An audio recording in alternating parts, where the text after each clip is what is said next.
How to schedule mail on Yahoo. Hey guys, welcome back to this YouTube channel. Today I will show you that how can you schedule a mail on Yahoo app. So let's get started. On this process, at first you'll have to open the application Yahoo Mail with your account. Alright, so after you open the Yahoo Mail app, you'll got such interface. So from here, you'll have to tap on this inbox option just at the bottom right corner. Alright, so simply from here, you'll have to go the option schedule. So simply tap on it.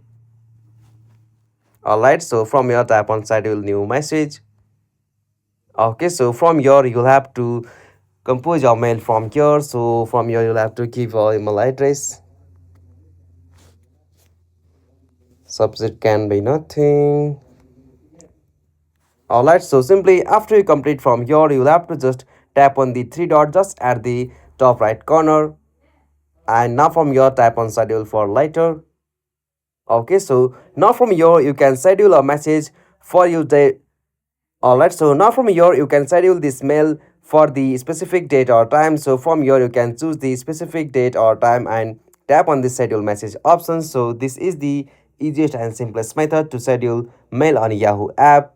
Hope you found this video helpful to you, and please don't forget to subscribe our YouTube channel for more quick and short tutorial like this. Thank you for watching this video. Have a nice day.